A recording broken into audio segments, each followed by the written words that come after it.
Hello once again, everybody. Steve Peloquin, kind of reviewing and previewing Louisiana Raging Cajun Women's Basketball.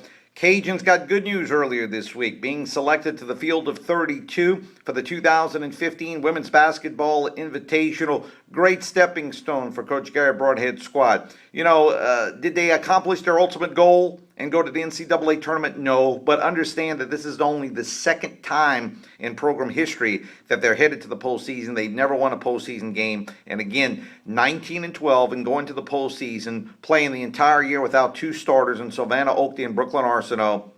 And also Jasmine Mills was limited.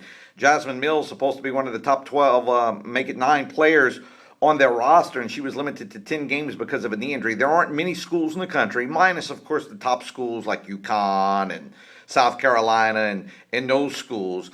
But there aren't many schools that could lose 3 of their top 9 players and still win 19 games and get into the postseason. So congratulations to Coach Gary Broadhead and his squad.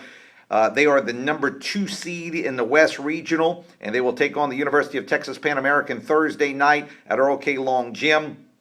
First postseason game, women's basketball ever in Lafayette. Ought to be a great basketball game. Ought to be a fun atmosphere if the Cajuns win.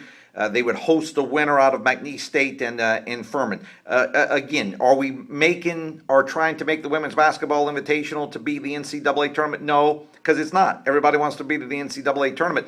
But you look at this team this year, and again, with the injuries that they've had, they went into the Sun Belt Conference tournament, and they played great. An impressive win over Troy, a team that they lost to twice during the regular season, and then came up oh so short against Arkansas State in the semifinal round. Arkansas State's in postseason play too. Cajuns played them tooth and nail the entire game, and of course Jalen Gordon put up a three-pointer, had a good look at the end, and it did everything but went down. Cajuns wound up losing by 2 points. But again, this is a great reward for these young ladies to be in the postseason. And I've been saying, and I'll continue to say, that this women's basketball program is certainly on the right track.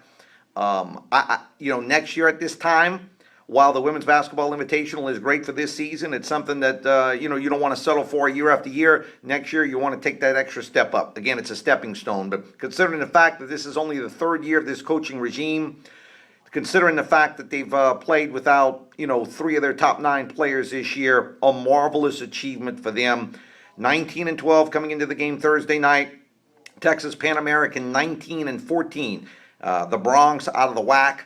So ought to be a great game, fun time for the Cajuns, and just enjoying the fact that they're in postseason for only the 2nd time in program history. Hopefully they could take care of the Bronx at home. Hopefully they could win their 2nd round game against either McNeese State or Furman, and that would set up a quarterfinal matchup, or should I say quarterfinal matchup. Most likely against the top seed in the Western Regional, and that would be New Mexico. But the Cajuns and Texas Pan American, the Women's Basketball Invitational, Thursday evening, 7 o'clock at Earl K. Long Gym. For ESPN1420.com, I'm Steve Peloquin.